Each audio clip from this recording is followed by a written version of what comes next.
യജമാനന്റെ മുട്ടട്ടിയെയും അറിയുന്നു. അതിർത്യഭാരം ചുമക്കുന്ന ഒരു ജനം, ദുഷ്പ്രവർത്തിക്കാരുടെ സന്തതി, വഷളായി നടക്കുന്ന ഒരു കൂട്ടം എന്റെ ജനമോ എന്നെ അറിയുന്നില്ല. അതേ പ്രിയ ദേശവാസികളെ, രാജ്യത്തിന്റെ സുവിശേഷം സകല ജാതികൾക്കും സാക്ഷ്യമായി പ്രസ്താവിക്കപ്പെടണം.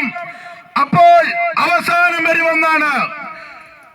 ഈ കാണുന്ന ആകാശവും ഭൂമിയും മാറ്റപ്പെട്ടാലും മാറ്റം വരാത്ത ദൈവത്തിന്റെ തിരുവചനങ്ങൾ ഈ ദേശത്തിൽ കടന്നു വന്ന് ഘോഷിപ്പാൻ ദൈവം ഇങ്ങനെ ഒരു സാവകാശം ഒരുക്കിയതിനാണ് സ്തോത്രം.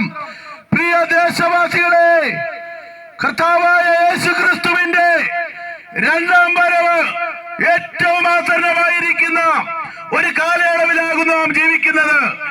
ആകയാൽ ഇനി കാലമധികമില്ല. കർത്താവ് താൻ ഗംഭീരനാദത്തോടും പ്രധാന ദൂതന്റെ ശബ്ദത്തോടും ദൈവത്തിന്റെ കാഹളത്തോടും കൂടെ സ്വർഗത്തിൽ നിന്ന് ഇറങ്ങി വരും. ക്രിസ്തുവിൽ മരിച്ചവർ മുൻപേ ഉയർത്തെഴുന്നേൽക്കും. പിന്നെ ജീവനോടിരിക്കുന്ന നാം രൂപാന്തര ശരീരം പ്രാപിച്ച് കർത്താവിനോടുകൂടെ വാനമേഘങ്ങളിൽ എടുക്കപ്പെടും. അതിന്റെ കാലം ഏറ്റവും ആസന്നമായിരിക്കുന്നു. പ്രിയ ദേശവാസികളെ, ഇപ്പോൾ നമുക്ക് ദൈവത്തിന്റെ വചനത്തിൽ നിന്ന് അല്പസമയം കേൾക്കാം. അതിനു മുൻപായി പ്രാർത്ഥിച്ച് ഞങ്ങൾ ഈ മീറ്റിംഗ് ഇവിടെ ആരംഭിക്കുന്നു. യേശു ക്രിസ്തുവിലൂടെ ഞങ്ങളെ സ്നേഹിക്കുന്ന ഞങ്ങളുടെ ദൈവമേ, സ്വർഗീയ നല്ല പിതാവേ, കർത്താവ് ഞങ്ങളോട് വാഗ്ദത്തം ചെയ്തിരിക്കുന്നു, നിങ്ങൾ ഭൂമിയുടെ അറ്റത്തോളം എന്റെ സാക്ഷികളാകുവീനെന്ന ദൈവത്തിന്റെ വാഗ്ദത്ത പ്രകാരം ഈ വിശുദ്ധ പകൽക്കാലം, ഈ വൈകിയ സമയത്ത് ഈ ദേശത്ത് കടന്നു വരുവാൻ, ദൈവവചനം വിളിച്ചു പറയുവാൻ ദൈവം ഇതിനൊരു സാവകാശം ഒരുക്കിയതിനാണ് സ്തോത്രം. കർത്താവെ, ഞങ്ങളെ കേൾക്കുന്ന ദേശവാസികളോട് കർത്താവ് കരുണ കാണിക്കണമേ. ദേശത്തെ കർത്താവ് സ്നേഹിക്കുന്നല്ലോ.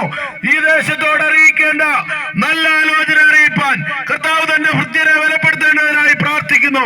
അല്പസമയം ഞങ്ങൾ ദൈവത്തിന്റെ സന്നിധിയിലായിരിക്കുന്നു. അത് ഞങ്ങളുടെ ആത്മീയ ജീവിതത്തിന് സന്തോഷത്തിന് കാരണമാക്കേണ്ടതിനായി ഞങ്ങൾ ദൈവത്തോട് പ്രാർത്ഥിക്കുന്നു.